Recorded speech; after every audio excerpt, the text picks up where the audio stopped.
নমস্কার, আমার চ্যানেল সৌভাগ্যতে আপনাদের সবাইকে আবারও অনেক অনেক সুস্বাগতম। যে দোল সম্পর্কে আমি রেমেডিটা দিয়েছিলাম বা বলেছিলাম গ্রহ নক্ষত্রের অবস্থান, সেই ভিডিওটা নিশ্চয়ই আপনারা দেখেছেন বা অডিওটা শুনেছেন। আশা রাখছি আপনারা উপকৃত হয়েছেন বা হবেন। এবার আমি বলবো 14ই মার্চ চন্দ্রগ্রহণ আছে, যেটা ভারতবর্ষ থেকে দৃশ্যমান নয়।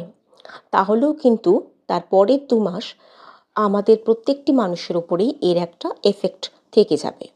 এবার আমি বলবো প্রত্যেকটা রাশি একদম প্রথম থেকে শেষ পর্যন্ত রাশিগুলোর কি কি এফেক্ট হতে পারে এবং কি উপায় করলে ভালো থাকতে পারবেন সেই বিষয়ে একটু মনোযোগ দিয়ে শুনবেন। অডিওটা স্কিপ করবেন না। ভালো লাগলে সাবস্ক্রাইব করবেন, লাইক শেয়ার করে বন্ধুদের মধ্যে ছড়িয়ে দেবেন। তো প্রথমেই আমি বলবো মেষ রাশির এই সময় বা এই চন্দ্রগ্রহণের পর থেকে একটু হজমের সমস্যা, শরীরের একটু পেটঘটিত সমস্যা হতে পারে।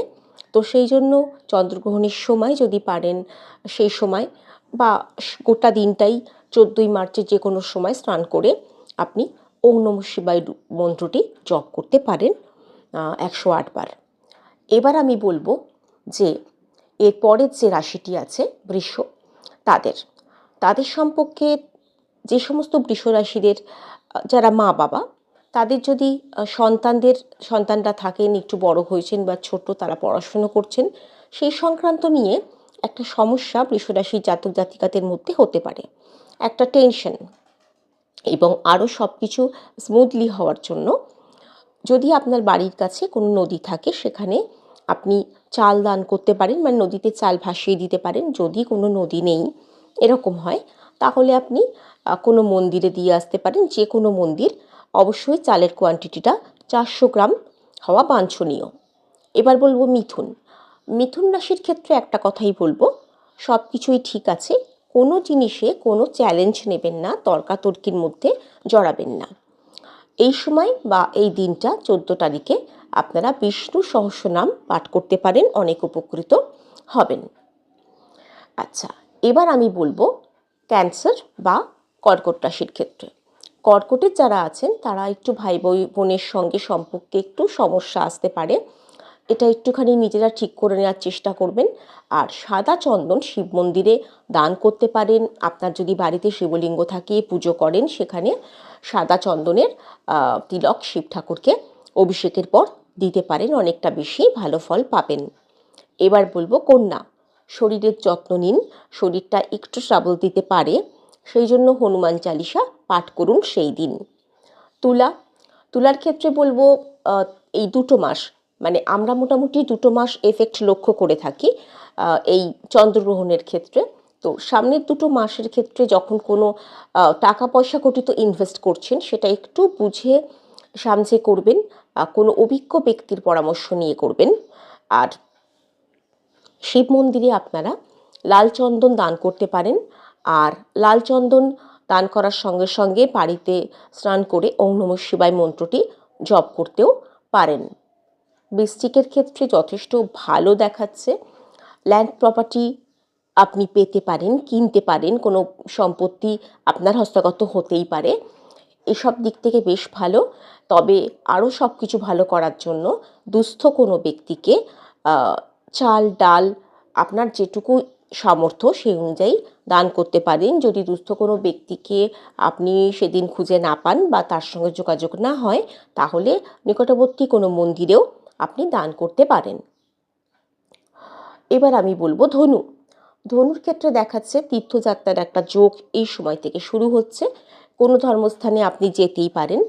সেদিনকে আপনি যে কোনো সাদা ফুলের মালা শিব ঠাকুরকে দিতে পারেন। এতে আপনার বাদবাকি সমস্ত দিক যেগুলো আছে, মানে শারীরিক বা আর্থিক সমস্যার সমস্ত দিকগুলো খুব সুন্দরভাবে সমাধান হওয়ার একটা রাস্তা খুলতে পারে। আচ্ছা, এবার আমি বলবো মকর রাশির ক্ষেত্রে খুব পরিশ্রম হয়ে যাচ্ছে। সেই ক্ষেত্রে একটু ঘুমের প্রয়োজন, তার কারণ ঘুম এবং তার সঙ্গে বিশ্রাম খুব দরকার। সেই জন্য শিব মন্দিরে আপনারা দুধ দান করতে পারেন। দুধ দিয়ে যদি অভিষেক করতে পারেন এই দিন ভালো। প্যাকেটের দুধ দেবেন না, গরুর দুধ যেখানে পাওয়া যায় সেখান থেকে যদি জোগাড় করতে পারেন, সেই দুধ এনে শিব মন্দিরে দিতে পারেন বা আপনি শিব ঠাকুরকে অভিষেক করাতে পারেন। কুম্ভ রাশির ক্ষেত্রে বলবো যে বিদ্যা সম্বন্ধনীয় কোনো ব্যাপার, মানে কোনো কিছু লার্নিং করবেন, এরকম কোনো জিনিস আপনার ইন্টারেস্ট বাড়তে পারে সেই বিষয়ে, এবং এই লার্নিংয়ের একটা কোর্স আপনি শুরুই করতে পারেন। যখন চলবে 14 তারিখে এই চন্দ্রগ্রহণটা, সেই সময়টা বা সারাদিনের মধ্যে যে কোনো সময় মহামৃত্যুঞ্জয় মন্ত্র পাঠ করতে পারেন। মহামৃত্যুঞ্জয় গুগলে সার্চ করলে পেয়ে যাবেন, পাঠ করতে পারেন। আচ্ছা, মিনের বলবো কোন রিলেশনশিপ, যে কোনো বাবার সঙ্গে, মায়ের সঙ্গে, ভাই বোন, আপনার স্ত্রী বা আপনার স্বামী, সন্তান, যে কারোর সঙ্গে কোনো এই রিলেশন ঘটিত সমস্যা ঘটতে পারে, সেক্ষেত্রে আপনি তার জন্য সেই দিন মন্দিরে আপনি মৌরি দান করতে পারেন। 400 গ্রামের মতো মৌরি দান করে দিতে পারেন। আচ্ছা, এবার আমি যেটা বলিনি সেটা হচ্ছে লিও বা সিংহ রাশি। সিংহ রাশিতেই কিন্তু এই চন্দ্রগ্রহণটা হচ্ছে এবং উত্তর ফাল্গুনী নক্ষত্রতে। তো সেই জন্য আপনাদের বলবো আর কদিন পর থেকেই আপনাদের ঢাইয়া শুরু। তো সিংহ রাশির একটু সচেতন হওয়া এখন থেকেই প্রয়োজন। একটু মুখ সামলে কথা বলবেন, সবার সঙ্গে কথা বলার সময় একটু ভেবে চিন্তে তবেই মুখ থেকে কথা বার করবেন।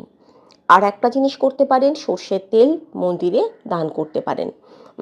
তাহলে কিন্তু আপনাদের পুরো ঢাইয়াটাও ভালো চলবে। প্রত্যেক শনিবারও আপনারা মন্দিরে সর্ষের তেল দান করতে পারেন, দক্ষিণা কালী মায়ের মন্দিরে দিতে পারেন, শনি মন্দিরে দান করতে পারেন, এগুলো করতে পারেন। আর এটা হচ্ছে আপনাদের একটা সাবধান বার্তা দিয়ে দিলাম। এবার আপনারা অবশ্যই খুব ভালো করে হোলি কাটান, আনন্দ করুন, সবার সঙ্গে আনন্দ ভাগ করে নিন। আর আমাকে উৎসাহিত করতে আমাকে সাবস্ক্রাইব করুন আমার চ্যানেলটিকে। আমার সঙ্গে থাকার জন্য অনেক ধন্যবাদ। নমস্কার।